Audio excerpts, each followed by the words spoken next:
네, 감사합니다. 저희 수요 말씀 읽기 시간에 저희 성도님 외에도 참여하시는 분들이 계셔서 영상 편집을 좀 잘할 수 있도록 인트로 영상을 보여드리고 있습니다. 오늘 함께 두 번째 말씀 읽기 시간 나눌 텐데요. 오늘은 말씀 읽기 마태복음을 어떻게 하면 더 잘 읽을 수 있을까 두 번째 주제를 나눠 드릴 예정인데요. 오늘 주제 말씀은 이스라엘의 역사를 통해서 마태복음을 함께 좀 나누려고 합니다. 여러분 중에 마태복음을 읽는데 굳이 이스라엘의 역사까지 알아야 하나라고 생각하실 분이 계실 것도 같아요. 근데 제가 마태복음 말씀을 묵상하고 공부해 보니까 마태복음이 쓰여질 당시, 그 당시 이 마태복음을 읽었던 공동체가 어떤 상황 가운데 있었는지를 알게 되면 그 말씀이 훨씬 더 깊이 또 넓게 다가오는 것을 많이 경험했습니다. 특별히 마태복음 말씀 같은 경우는 예수님이 부활하고 승천하시고 그 난 후에 한 3, 40년 정도, 그러니까 연도로 보면 60년대에서 70년대 그 사이에 기록되어졌다고 하고 있거든요. 그런데 중요한 것은 바로 그때에 60년대에서부터 70년대 그 사이에 이스라엘은 정말로 말할 수 없는 너무나도 중요한 역사적인 대격변기 혹은 대변화를 경험했던 때입니다.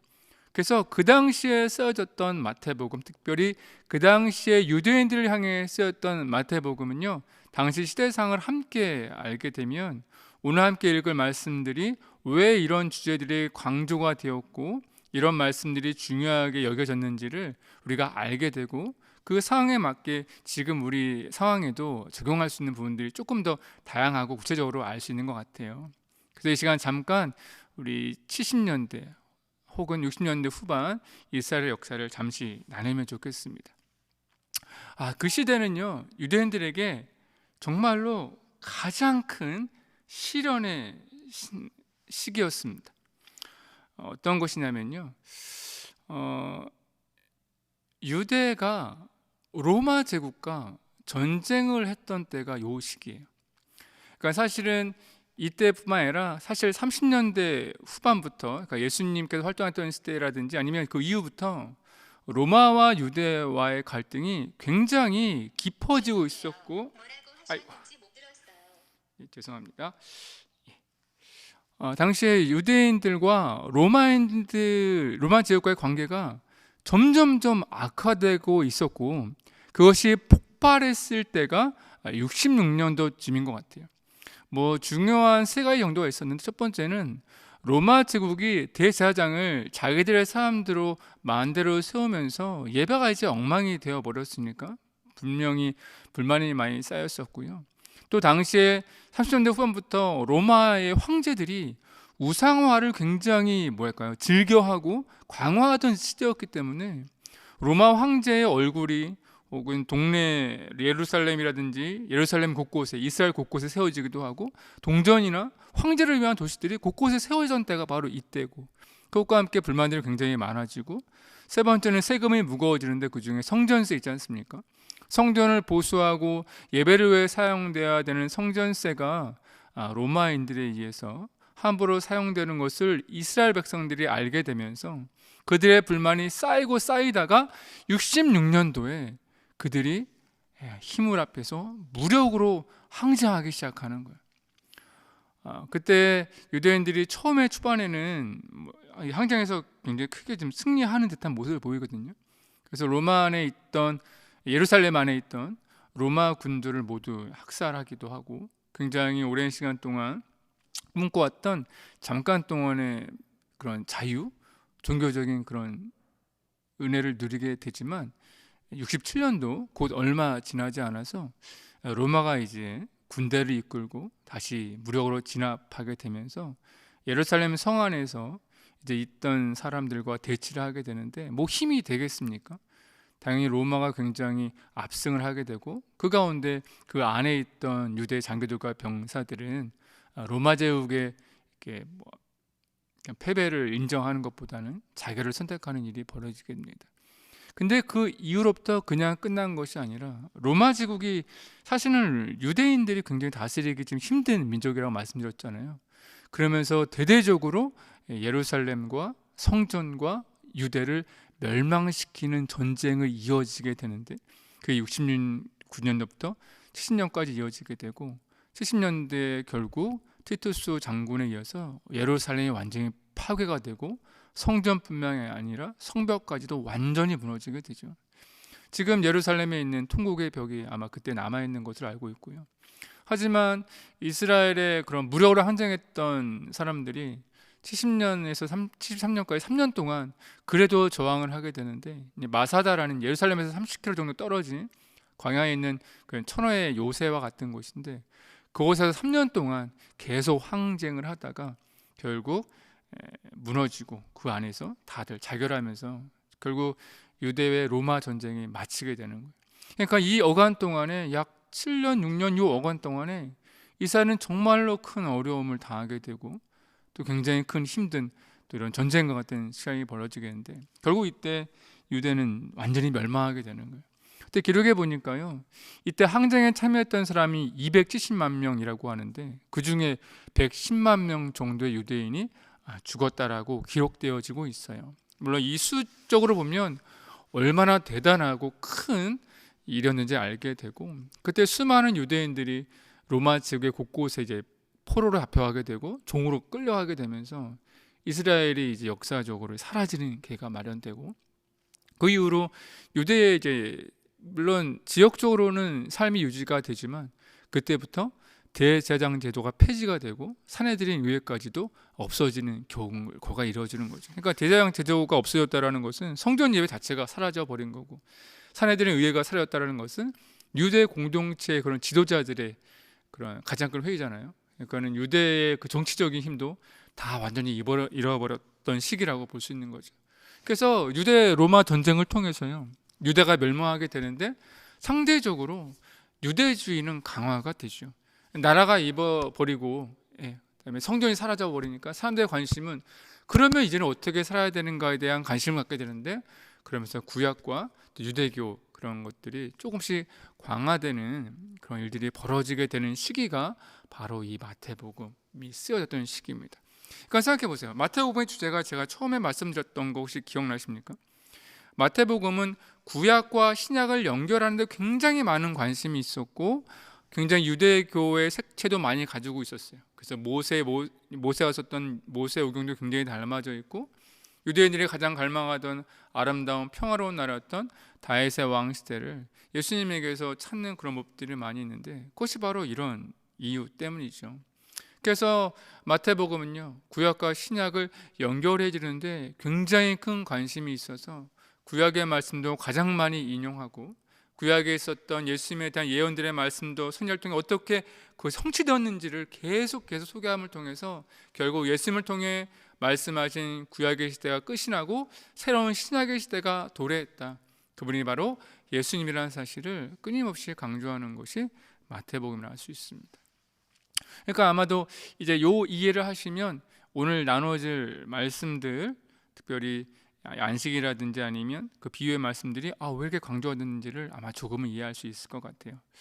오늘 특별히 말씀 중에 8장, 9장, 8장부터 13장까지의 말씀일 텐데 여기에 중요한 세 가지 특징이 있습니다. 첫 번째는 마태복음의 말씀은 시간순으로 기록되지 않고 이제 주제별로 묶었다고 이해하시면 돼요.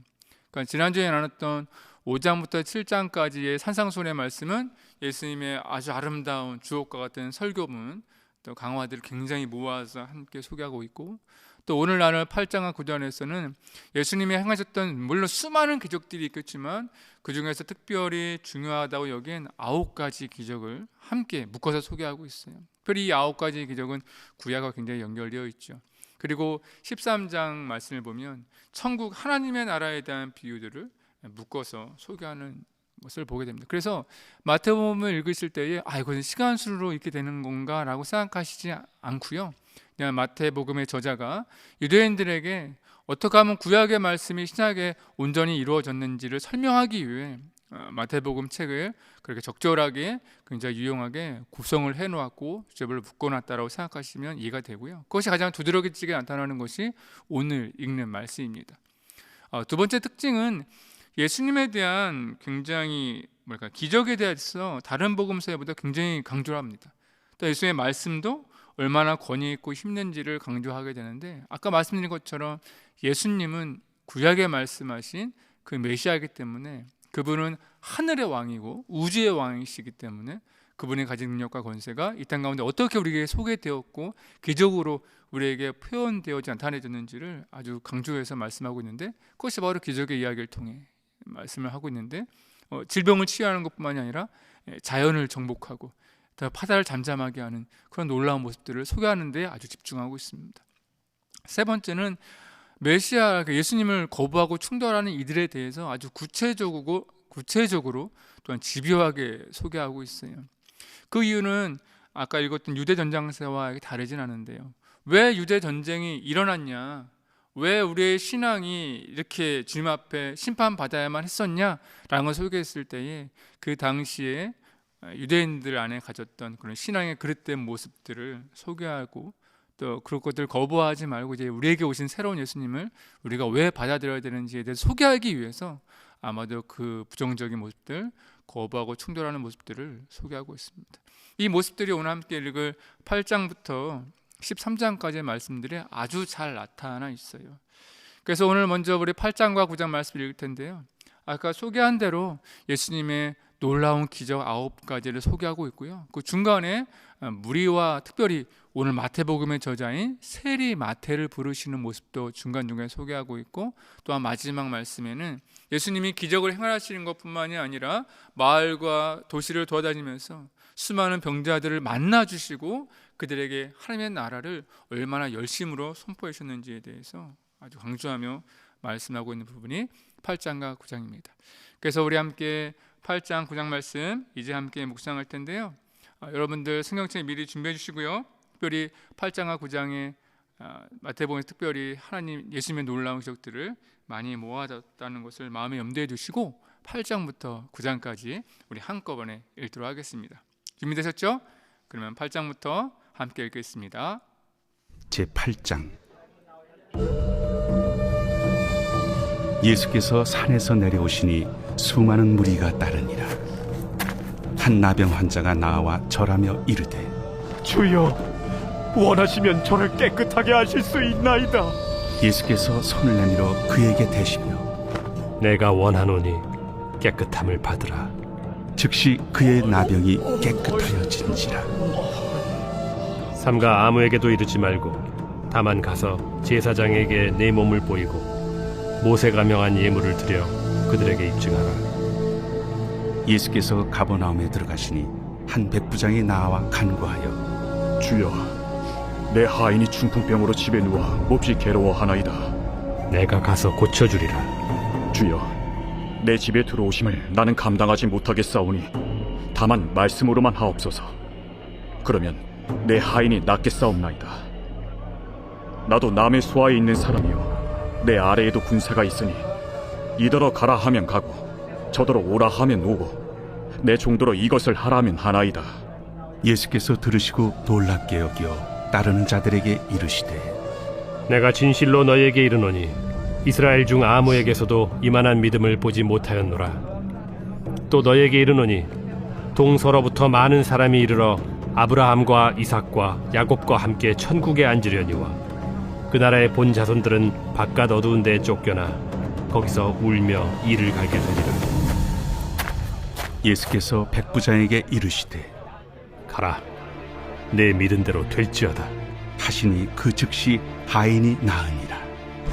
예수께서 베드로의 집에 들어가사 그의 장모가 열병으로 앓아 누운 것을 보시고 그의 손을 만지시니 열병이 떠나가고 여인이 일어나서 예수께 수정들더라.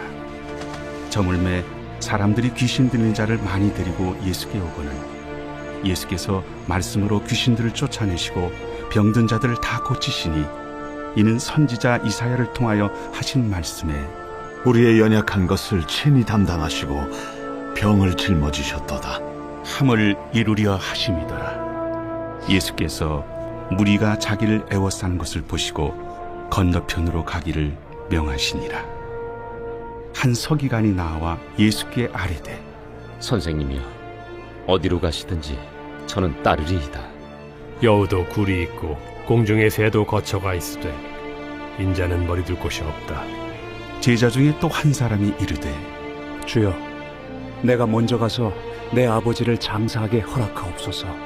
죽은 자들이 그들의 죽은 자들을 장사하게 하고 너는 나를 따르라.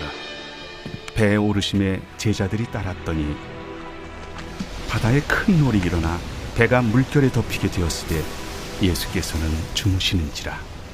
그 제자들이 나와 깨우며 주여 구원하소서, 우리가 죽겠나이다. 어찌하여 무서워하느냐? 믿음이 작은 자들아. 하시고 곧 일어나사 바람과 바다를 꾸짖으시니 아주 잔잔하게 되거늘 그 사람들이 놀랍게 여겨 이가 어떠한 사람이기에 바람과 바다도 순종하는가? 또 예수께서 건너편 가다라 지방에 가심에 귀신 들린 자 둘이 무덤 사이에서 나와 예수를 만나니 그들은 몹시 사나워 아무도 그 길로 지나갈 수 없을 지경이더라. 이에 그들이 소리질러 하나님의 아들이여, 우리가 당신과 무슨 상관이 있나이까? 때가 이르기 전에 우리를 괴롭게 하려고 여기 오셨나이까? 마침 멀리서 많은 돼지떼가 먹고 있는지라. 귀신들이 예수께 간구하여 이르되 만일 우리를 쫓아내시려면 돼지떼에 들여보내주소서. 가라. 하시니 귀신들이 나와서 돼지에게로 들어가는지라. 온 떼가 비탈로 내리더라 바다에 들어가서 물에서 몰사하더니 치던 자들이 달아나 시내에 들어가 이 모든 일과 귀신 들린 자의 일을 고하니 온 시내가 예수를 만나려고 나가서 보고 그 지방에서 떠나시기를 간구하더라.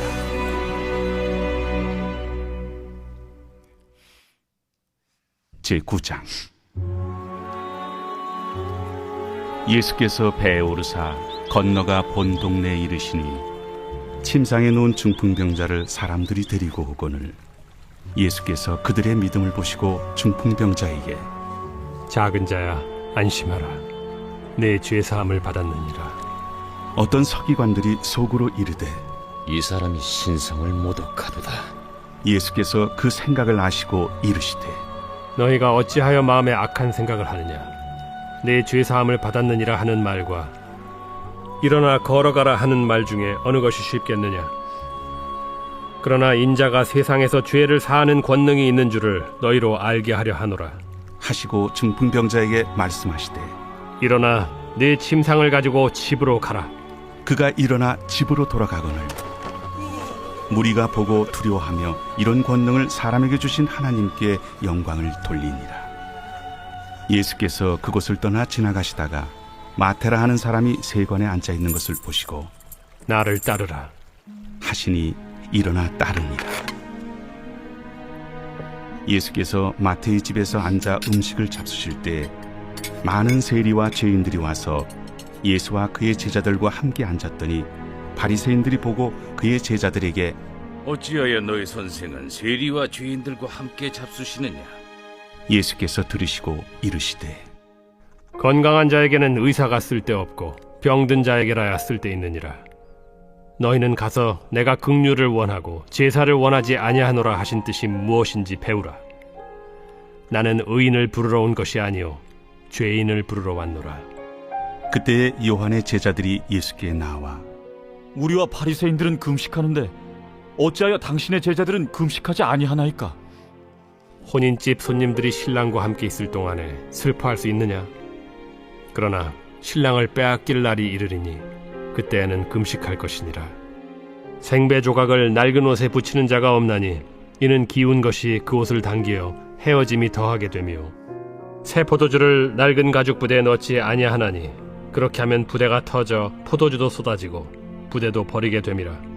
새 포도주는 새 부대에 넣어야 둘이 다 보존되느니라. 예수께서 이 말씀을 하실 때 한 관리가 와서 절하며 이르되 내 딸이 방금 죽었사오나 오셔서 그 몸에 손을 얹어주소서. 그러면 살아나겠나이다. 예수께서 일어나 따라가시매 제자들도 가더니 12해 동안이나 혈루증으로 앓는 여자가 예수의 뒤로 와서 그 겉옷가를 만지니 이는 제 마음에 그 겉옷만 만져도 구원을 받겠다. 예수께서 돌이켜 그를 보시며 이르시되 딸아, 안심하라. 내 믿음이 너를 구원하였다. 하시니 여자가 그 즉시 구원을 받으니라.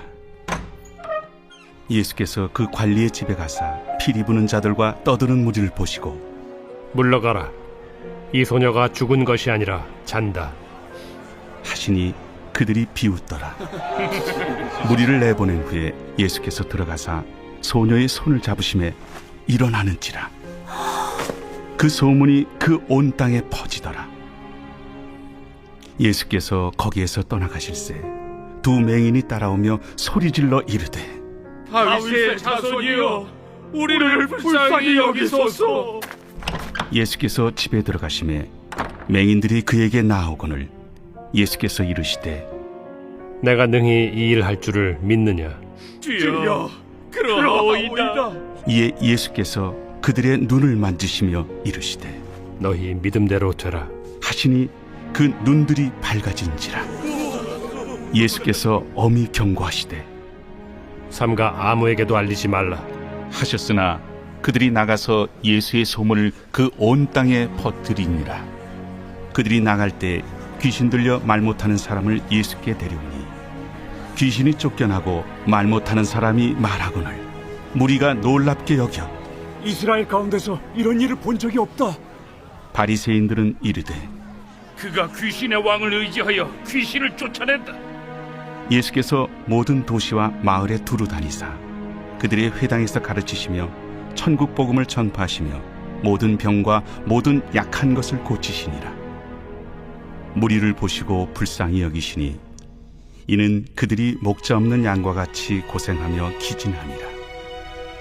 이에 제자들에게 추수할 것은 많되 일꾼이 적으니 그러므로 추수하는 주인에게 청하여 추수할 일꾼들을 보내주소서 하라. 우리 한번 끊고 가도록 하겠습니다.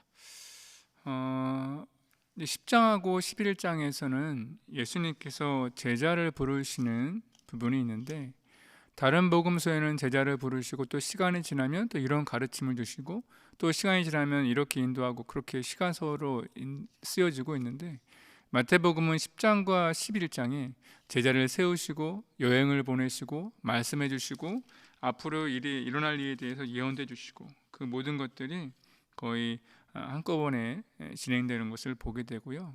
그래서 10장에서는 예수님의 제자들을 어떻게 세우시고 또 제자들은 어떻게 살아야 되는지에 대한 말씀이 소개되어 있습니다. 우리도 예수님의 제자들이지요. 또 우리의 삶도 여기에 맞춰보면 은혜가 될 것 같아요. 또 11장에서는 특별히 세례 요한에 대한 이야기가 중간에 이제 포함이 되게 되는데 감옥에 갇혔던 세례 요한이 자신의 제자를 예수님 앞에 보내면서 그들에게 예수님이 어떤 분이신지를 다시 한번 소개하고 있고요. 그리고 말씀 중에 보면 예수님을 이제 따르던 제자임을 이제 거부했던 사람들 혹은 마을들이 어떻게 예수님 앞에 책망을 받는지에 대한 말씀도 이어지고 있고, 그다음에 예수님을 따르는 사람들은 어떻게 살아야 되는가, 예수님의 제자들은 또 어떤 길을 가야 되는가에 대해서 10장과 11장 이렇게 뭉쳐서 말씀을 전하고 있어요. 그래서 사실 우리 모두 예수님의 제자로 부르심을 받았는데 어떻게 살아야 되는지 이 장을 통해 좀 좋은 교훈의 말씀, 은혜의 말씀이 우리에게 들렸으면 좋겠습니다. 우리 함께 10장부터 11장까지 말씀 우리 함께 묵상하도록 하겠습니다. 제10장. 예수께서 그의 12제자를 부르사 더러운 귀신을 쫓아내며 모든 병과 모든 약한 것을 고치는 권능을 주시니라. 12사도의 이름은 이러하니 베드로라 하는 시몬을 비롯하여 그의 형제 안드레와 세베대의 아들 야고보와 그의 형제 요한, 빌립과 바돌로메, 도마와 세리마테, 알페오의 아들 야고보와 다데오, 가나안인 시몬 및 가론 유다, 곧 예수를 판 자라. 예수께서 이 12를 내보내시며 명하여 이르시되 이방인의 길로도 가지 말고 사마리아인의 고을에도 들어가지 말고 오히려 이스라엘 집에 잃어버린 양에게로 가라. 가면서 전파하여 말하되 천국이 가까이 왔다 하고 병든 자를 고치며 죽은 자를 살리며 나병 환자를 깨끗하게 하며 귀신을 쫓아내되 너희가 거저받았으니 거저주라. 너희 전대에 금이나 은이나 동을 가지지 말고 여행을 위하여 배낭이나 두벌옷이나 신이나 지팡이를 가지지 말라. 이는 일꾼이 자기의 먹을 것 받는 것이 마땅함이라. 어떤 성이나 마을에 들어가든지 그 중에 합당한 자를 찾아내어 너희가 떠나기까지 거기서 머물러. 또 그 집에 들어가면서 평안하기를 빌라. 그 집이 이에 합당하면 너희 빈 평안이 거기 임할 것이요 만일 합당하지 아니하면 그 평안이 너희에게 돌아올 것이니라. 누구든지 너희를 영접하지도 아니하고 너희 말을 듣지도 아니하거든 그 집이나 성에서 나가 너희 발에 먼지를 떨어버리라. 내가 진실로 너희에게 이르노니 심판날에 소돔과 고모라 땅이 그 성보다 견디기 쉬우리라. 보라, 내가 너희를 보냄이 양을 이리 가운데로 보낸 것 같도다. 그러므로 너희는 뱀같이 지혜롭고 비둘기같이 순결하라. 사람들을 삼가라. 그들이 너희를 공회에 넘겨주겠고 그들의 회당에서 채찍질하리라. 또 너희가 나로 말미암아 총독들과 임금들 앞에 끌려가리니 이는 그들과 이방인들에게 증거가 되게 하려 하심이라. 너희를 넘겨줄 때 어떻게 또는 무엇을 말할까 염려하지 말라. 그때 너희에게 할 말을 주시리니 말하는 이는 너희가 아니라 너희 속에서 말씀하시느니 곧 너희 아버지의 성령이시니라. 장차 형제가 형제를 아버지가 자식을 죽는 데에 내주며 자식들이 부모를 대적하여 죽게 하리라. 또 너희가 내 이름으로 말미암아 모든 사람에게 미움을 받을 것이나 끝까지 견디는 자는 구원을 얻으리라. 이 동네에서 너희를 박해하거든 저 동네로 피하라. 내가 진실로 너희에게 이르노니 이스라엘의 모든 동네를 다 다니지 못하여서 인자가 오리라. 제자가 그 선생보다 또는 종이 그 상전보다 높지 못하나니 제자가 그 선생 같고 종이 그 상전 같으면 족하도다. 집주인을 바알세불이라 하였거든 하물며 그 집 사람들이랴. 그런즉 그들을 두려워하지 말라. 감추인 것이 드러나지 않을 것이 없고 숨은 것이 알려지지 않을 것이 없느니라. 내가 너희에게 어두운 데서 이르는 것을 광명한 데서 말하며 너희가 귓속말로 듣는 것을 집 위에서 전파하라. 몸은 죽여도 영혼은 능히 죽이지 못하는 자들을 두려워하지 말고 오직 몸과 영혼을 능히 지옥에 멸하실 수 있는 이를 두려워하라. 참새 2마리가 하나 사리온에 팔리지 않느냐. 그러나 너희 아버지께서 허락하지 아니하시면 그 하나도 땅에 떨어지지 아니하리라. 너희에게는 머리털까지 다 세신 바 되었나니 두려워하지 말라. 너희는 많은 참새보다 귀하니라. 누구든지 사람 앞에서 나를 시인하면 나도 하늘에 계신 내 아버지 앞에서 그를 시인할 것이요 누구든지 사람 앞에서 나를 부인하면 나도 하늘에 계신 내 아버지 앞에서 그를 부인하리라. 내가 세상에 화평을 주러 온 줄로 생각하지 말라. 화평이 아니오 검을 주러 왔노라. 내가 온 것은 사람이 그 아버지와 딸이 어머니와 며느리가 시어머니와 불화하게 하려 함이니 사람의 원수가 자기 집안 식구리라. 아버지나 어머니를 나보다 더 사랑하는 자는 내게 합당하지 아니하고 아들이나 딸을 나보다 더 사랑하는 자도 내게 합당하지 아니하며 또 자기 십자가를 지고 나를 따르지 않는 자도 내게 합당하지 아니하니라. 자기 목숨을 얻는 자는 잃을 것이요 나를 위하여 자기 목숨을 잃는 자는 얻으리라. 너희를 영접하는 자는 나를 영접하는 것이요 나를 영접하는 자는 나를 보내신 이를 영접하는 것이니라. 선지자의 이름으로 선지자를 영접하는 자는 선지자의 상을 받을 것이요 의인의 이름으로 의인을 영접하는 자는 의인의 상을 받을 것이요 또 누구든지 제자의 이름으로 이 작은 자 중 하나에게 냉수 한 그릇이라도 주는 자는 내가 진실로 너희에게 이르노니 그 사람이 결단코 상을 잃지 아니하리라. 이어서 11장도 계속 묵상하겠습니다. 제11장. 예수께서 12제자에게 명하기를 마치시고 이에 그들의 여러 동네에서 가르치시며 전도하시려고 거기를 떠나가시니라. 요한이 옥에서 그리스도께서 하신 일을 듣고 제자들을 보내어 예수께 여짜오되 오실 그이가 당신이오니이까? 우리가 다른 일을 기다리오리이까? 너희가 가서 듣고 보는 것을 요한에게 알리되 맹인이 보며 못 걷는 사람이 걸으며 나병 환자가 깨끗함을 받으며 못 듣는 자가 들으며 죽은 자가 살아나며 가난한 자에게 복음이 전파된다 하라. 누구든지 나로 말미암아 실족하지 아니하는 자는 복이 있도다. 그들이 떠나매 예수께서 무리에게 요한에 대하여 말씀하시되 너희가 무엇을 보려고 광야에 나갔더냐? 바람에 흔들리는 갈대냐? 그러면 너희가 무엇을 보려고 나갔더냐? 부드러운 옷 입은 사람이냐? 부드러운 옷을 입은 사람들은 왕궁에 있느니라. 그러면 너희가 어찌하여 나갔더냐? 선지자를 보기 위함이었더냐? 옳다. 내가 너희에게 이르노니 선지자보다 더 나은 자니라. 기록된 바 보라, 내가 내 사자를 내 앞에 보내노니 그가 내 길을 내 앞에 준비하리라 하신 것이 이 사람에 대한 말씀이니라. 내가 진실로 너희에게 말하노니 여자가 낳은 자 중에 세례 요한보다 큰 이가 일어남이 없도다. 그러나 천국에서는 극히 작은 자라도 그보다 크니라. 세례 요한의 때부터 지금까지 천국은 침노를 당하나니 침노하는 자는 빼앗느니라. 모든 선지자와 율법이 예언한 것은 요한까지니 만일 너희가 즐겨 받을진대 오리라 한 엘리야가 곧 이 사람이니라. 귀 있는 자는 들을지어다. 이 세대를 무엇으로 비유할까? 비유하건대 아이들이 장터에 앉아 제동물을 불러 이르되 우리가 너희를 향하여 피리를 불어도 너희가 춤추지 않고 우리가 슬피 울어도 너희가 가슴을 치지 아니하였다 함과 같도다. 요한이 와서 먹지도 않고 마시지도 아니하매 그들이 말하기를 귀신이 들렸다 하더니 인자는 와서 먹고 마심에 말하기를 보라, 먹기를 탐하고 포도주를 즐기는 사람이요 세리와 죄인의 친구로다 하니 지혜는 그 행한 일로 인하여 옳다함을 얻느니라.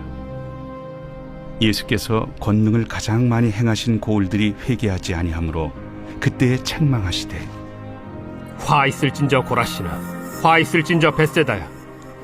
너희에게 행한 모든 권능을 두로와 시돈에서 행하였더라면 그들이 벌써 베옷을 입고 제에 앉아 회개하였으리라. 내가 너희에게 이르노니 심판날에 두로와 시돈이 너희보다 견디기 쉬우리라. 가버나움아, 내가 하늘에까지 높아지겠느냐? 음부에까지 낮아지리라. 내게 행한 모든 권능을 소돔에서 행하였더라면 그 성이 오늘까지 있었으리라. 내가 너희에게 이르노니 심판날에 소돔 땅이 너보다 견디기 쉬우리라. 그때 예수께서 대답하여 이르시되 천지의 주제이신 아버지여, 이것을 지혜롭고 슬기 있는 자들에게는 숨기시고 어린아이들에게는 나타내심을 감사하나이다. 옳소이다. 이렇게 된 것이 아버지의 뜻이니이다. 내 아버지께서 모든 것을 내게 주셨으니 아버지 외에는 아들을 아는 자가 없고 아들과 또 아들의 소원대로 계시를 받은 자 외에는 아버지를 아는 자가 없느니라. 수고하고 무거운 짐진 자들아, 다 내게로 오라. 내가 너희를 쉬게 하리라. 나는 마음이 온유하고 겸손하니 나의 멍에를 메고 내게 배우라. 그리하면 너희 마음이 쉼을 얻으리니 이는 내 멍에는 쉽고 내 짐은 가벼움이라.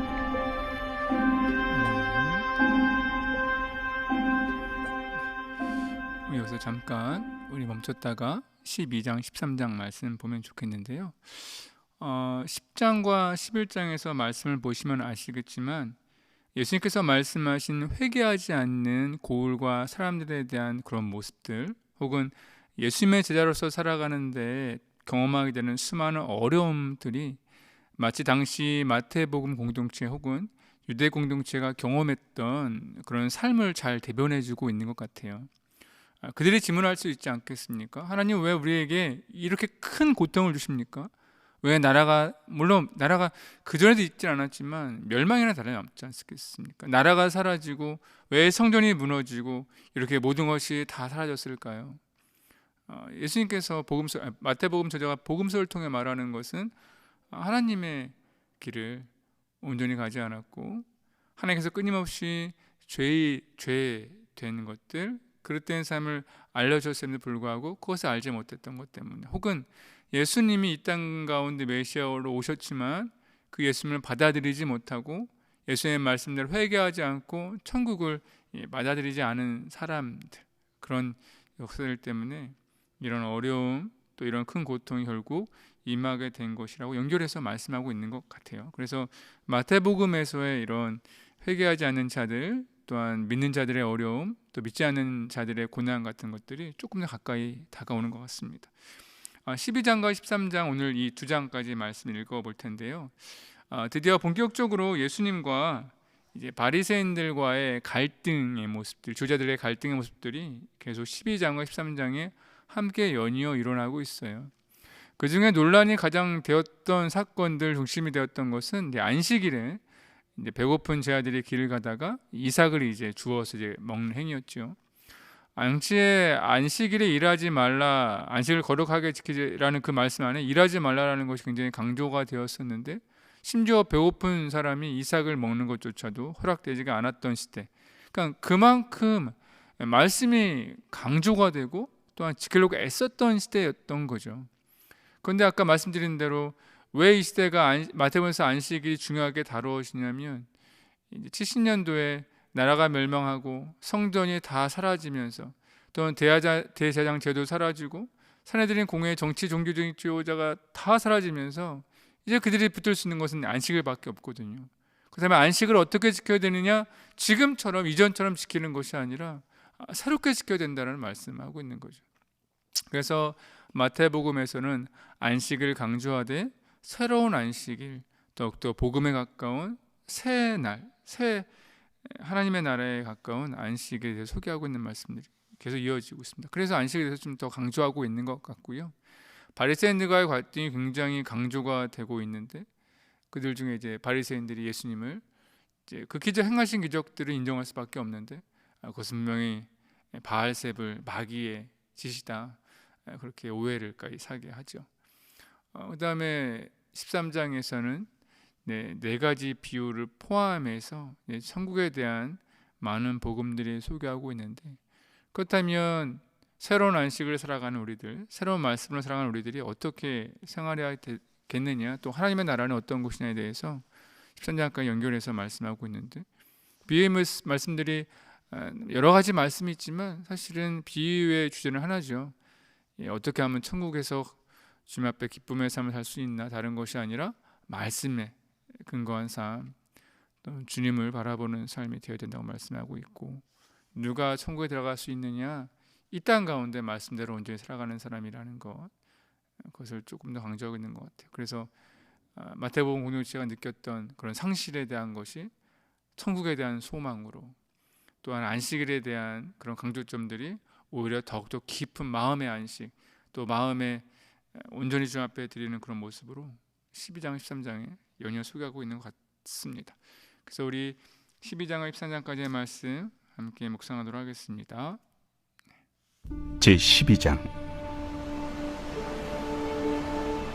그때 예수께서 안식일에 밀밭 사이로 가실새 제자들이 시장하여 이삭을 잘라 먹으니 바리새인들이 보고 예수께 말하되, 보시오, 당신의 제자들이 안식일에 하지 못할 일을 하나이다.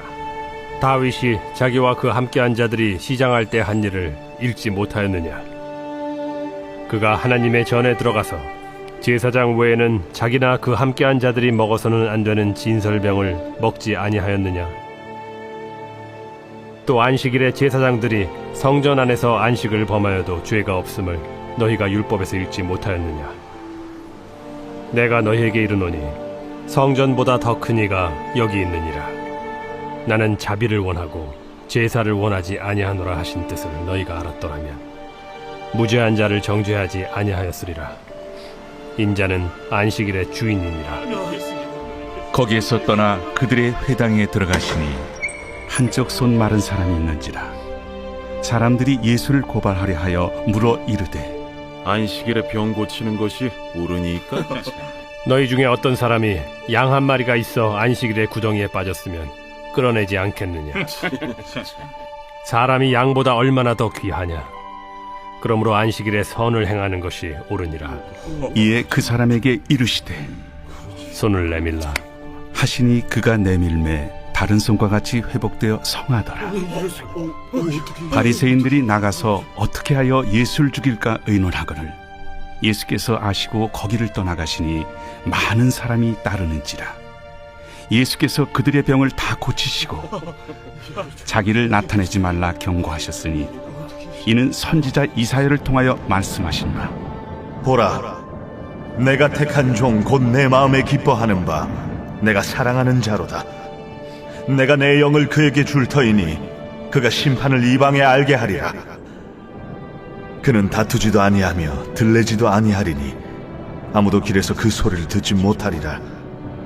상한 갈대를 꺾지 아니하며 꺼져가는 심지를 끄지 아니하기를 심판하여 이길 때까지 하리니 또한 이방들이 그의 이름을 바라리라.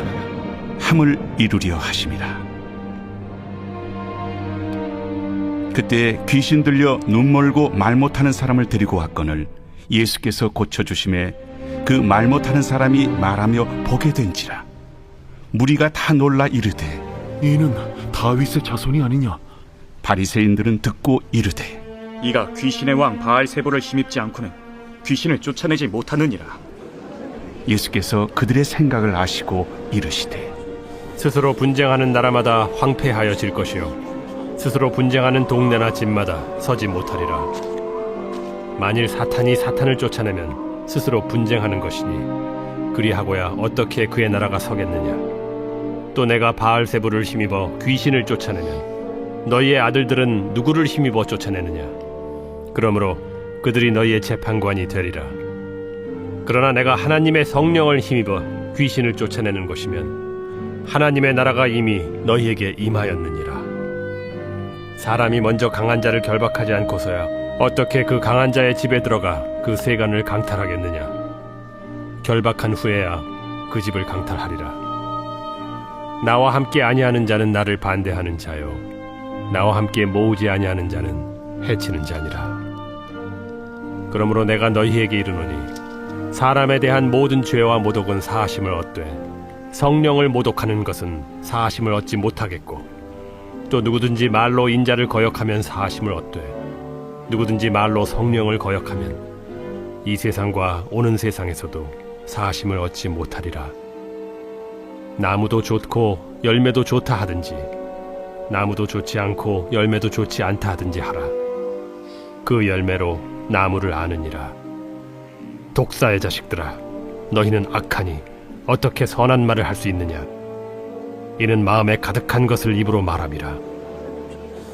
선한 사람은 그 쌓은 선에서 선한 것을 내고 악한 사람은 그 쌓은 악에서 악한 것을 내느니라. 내가 너희에게 이르노니 사람이 무슨 무익한 말을 하든지 심판날에 이에 대하여 신문을 받으리니 내 말로 의롭다함을 받고 내 말로 정죄함을 받으리라. 그때 서기관과 바리새인 중 몇 사람이 말하되 선생님이여, 우리에게 표적 보여주시기를 원하나이다. 악하고 음란한 세대가 표적을 구하나 선지자 요나의 표적밖에는 보일 표적이 없느니라. 요나가 밤낮 사흘 동안 큰 물고기 뱃속에 있었던 것 같이 인자도 밤낮 사흘 동안 땅속에 있으리라. 심판 때에 니느웨 사람들이 일어나 이 세대 사람을 정죄하리니 이는 그들이 요나의 전도를 듣고 회개하였음이거니와 요나보다 더 큰 이가 여기 있으며 심판 때에 남방 여왕이 일어나 이 세대 사람을 정죄하리니 이는 그가 솔로몬의 지혜로운 말을 들으려고 땅 끝에서 왔음이거니와 솔로몬보다 더 큰 이가 여기 있느니라. 더러운 귀신이 사람에게서 나갔을 때 물 없는 곳으로 다니며 쉬기를 구하되 쉴 곳을 얻지 못하고 이에 이르되 내가 나온 내 집으로 돌아가리라 하고 와보니 그 집이 비고 청소되고 수리되었거늘 이에 가서 저보다 더 악한 귀신 7을 데리고 들어가서 거하니 그 사람의 나중 형편이 전보다 더욱 심하게 되느니라. 이 악한 세대가 또한 이렇게 되리라. 예수께서 무리에게 말씀하실 때 그의 어머니와 동생들이 예수께 말하려고 밖에 섰더니 한 사람이 예수께 여짜오되 보소서, 당신의 어머니와 동생들이 당신께 말하려고 밖에 서 있나이다. 누가 내 어머니이며 내 동생들이냐? 손을 내밀어 제자들을 가리켜 나의 어머니와 나의 동생들을 보라. 누구든지 하늘에 계신 내 아버지의 뜻대로 하는 자가 내 형제요 자매요 어머니이니라. 13장의 말씀 그래서 이어서 묵상하겠습니다. 제13장. 그날 예수께서 집에서 나가사 바닷가에 앉으시매 큰 무리가 그에게로 모여들거늘 예수께서 배에 올라가 앉으시고 온 무리는 해변에 서 있더니 예수께서 비유로 여러 가지를 그들에게 말씀하여 이르시되 씨를 뿌리는 자가 뿌리러 나가서 뿌릴새 더러는 길가에 떨어짐에 새들이 와서 먹어버렸고 더러는 흙이 얕은 돌밭에 떨어짐에 흙이 깊지 아니하므로 곧 싹이 나오나 해가 돋은 후에 타서 뿌리가 없으므로 말랐고 더러는 가시떨기 위에 떨어짐에 가시가 자라서 기운을 막았고 더러는 좋은 땅에 떨어짐에 어떤 것은 100배 어떤 것은 60배 어떤 것은 30배의 결실을 하였느니라. 귀 있는 자는 들으라. 제자들이 예수께 나와 이르되 어찌하여 그들에게 비유로 말씀하시나이까? 천국의 비밀을 아는 것이 너희에게는 허락되었으나 그들에게는 아니 되었나니 무릇 있는 자는 받아 넉넉하게 되되 없는 자는 그 있는 것도 빼앗기리라.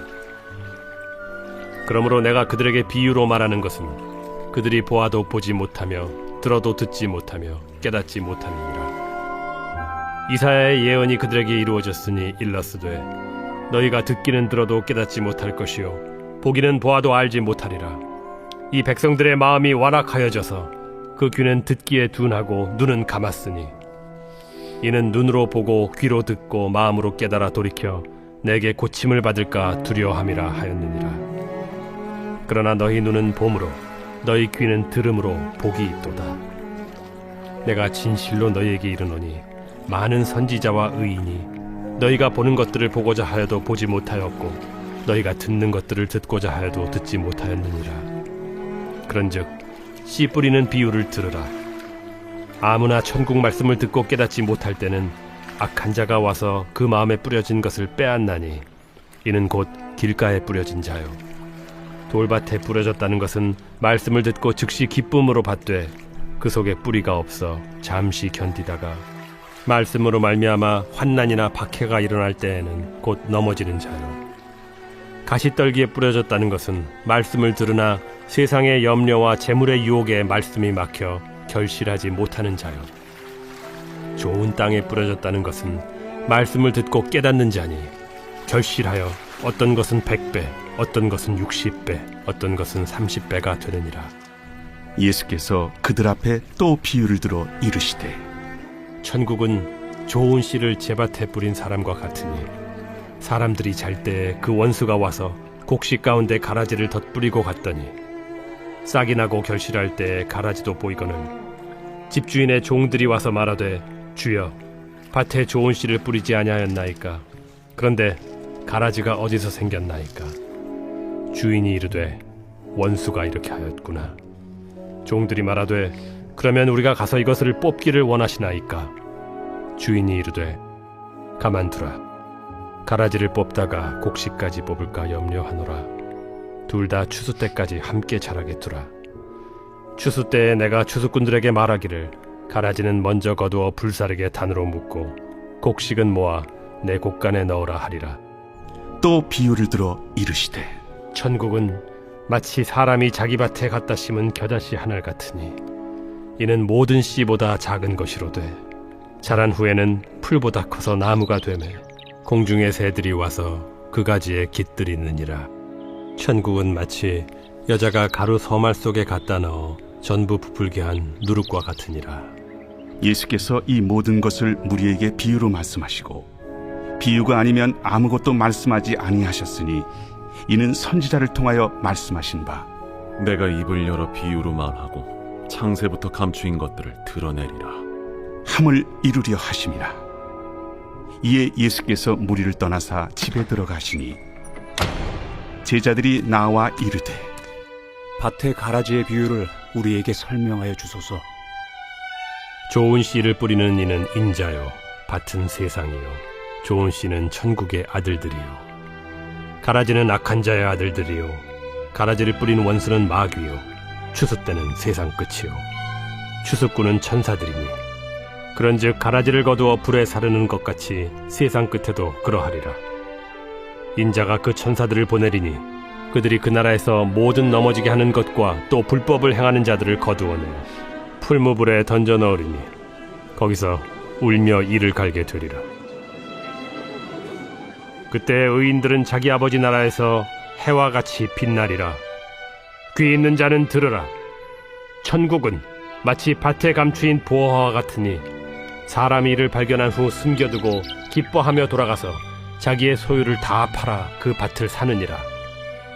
또 천국은 마치 좋은 진주를 구하는 장사와 같으니 극히 값진 진주 하나를 발견하며 가서 자기의 소유를 다 팔아 그 진주를 사느니라. 또 천국은 마치 바다에 치고 각종 물고기를 모는 그물과 같으니 그물에 가득함에 물가로 끌어내고 앉아서 좋은 것은 그릇에 담고 못된 것은 내버리느니라.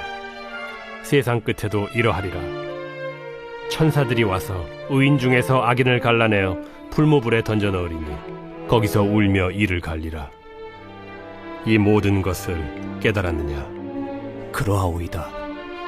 그러므로 천국에 제조된 서기관마다 마치 새 것과 옛 것을 그 곳간에서 내오는 집주인과 같으니라.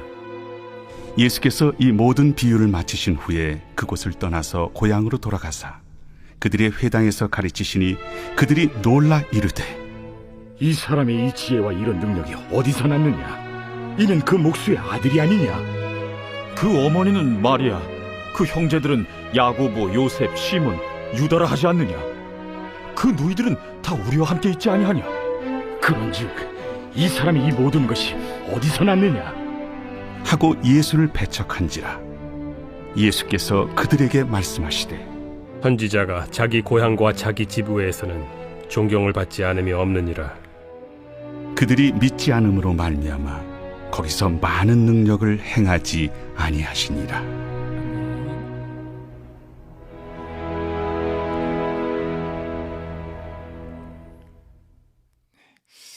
오늘 말씀은 여기까지 묵상해 보려고 합니다.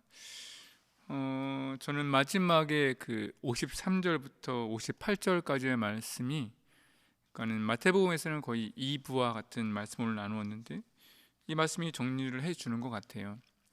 예수님 앞에 수많은 기적과 수많은 역사와 우리가 거의 거부할 수 없는 하나님의 아들로서 메시아로서의 모습을 참 많이 보여주셨고, 뿐만이 아니라 놀라운 천국에 대한 말씀, 놀라운 권위 있는 말씀도 다 하셨지만 그것을 받아들이지 못하는 이들이 있었는데, 그들이 예수님의 고향 사람들이었고, 또 마태복음의 그런 시간대로 보면 예수님이 오셨을 때 예수님을 받아들이지 못한 유대인들의 모습, 그 모습을 잘 보여주고 있는 것 같아요. 그때 이 말씀을 내가 내 마음의 경험이라든지 생각이라든지 아니면 내가 원하는 것에 맞춰주는 것이 아니라 정말로 예수님을 말씀하신 그 메시아, 나를 구원해 주실 분, 내 인생을 책임져 주시는 분, 내 삶을 변화시키실 분이라는 것을 믿고 그분 앞에 나의 모든 생각들, 모든 편견들, 모든 것들을 다 맡겨드리는 것이 우리에게는 얼마나 중요한 일이고 또 반대로 그것이 얼마나 힘든 일인가도 함께 볼 수 있는 것 같아요. 오늘 말씀 묵상하면서 제가 주셨던 마지막 말씀은 아무리 귀한 말씀이라도, 아무리 놀라운 모습이라도 그것을 내가 온전히 받아들이지 못하면, 내가 그것을 오늘 내 안에 받아들이고 하나님의 나라, 또 하나님의 말씀으로 이 세상을 살아내지 못하면 결국 그 말씀이 내게는 아무런 유익이 없는 것은 아닌가라는 것을 되돌아보게 돼요. 사실 마태복음 있었던 당시의 모습이나 지금 코로나19의 어려움이나 별반 다르지는 않은 것 같습니다. 온전히 한 것이 거의 없지요. 예배의 모습도 많이 무너져 있고 사회도 경제적으로 또한 정서적으로도 많이 무너져 있는데, 이때 과연 우리가 붙들 것이 무엇인가? 바로 하나님께서 말씀하신 그 모든 것의 성취, 또 완성이신 그 예수님, 그 예수님을 통해서 일어나는 수많은 회복과 소망과 그런 놀라운 앞의 일들이 우리에게도 있었으면 좋겠습니다. 그래서 우리가 살아갈 때에 다른 것이 아니라 조금 더 주님의 말씀을 좀 붙들었으면 좋겠어요. 내가 좋아하는 말씀, 내가 늘 즐겨했던 그런 말씀뿐만이 아니라 예수님의 모든 말씀, 또한 내가 좋아하는 그런 신앙의 모습들이 아니라 주님께서 말씀하신 모든 신앙의 모습들을 다 순종함을 통해서 내가 적당히 내 모습대로만 판단하고 신앙생활하는 것이 아니라 주님께서 원하시는 아름다운 복된 모습을 통해, 그런 아름다운 예배의 모습을 통해, 신앙의 모습을 통해 우리의 삶 속에서 주님을 경험하고 충격을 경험하는 우리 모두가 되었으면 좋겠습니다. 여러분 수고하셨고요. 우리 다음 주에도 여러분 뵈었으면 좋겠습니다.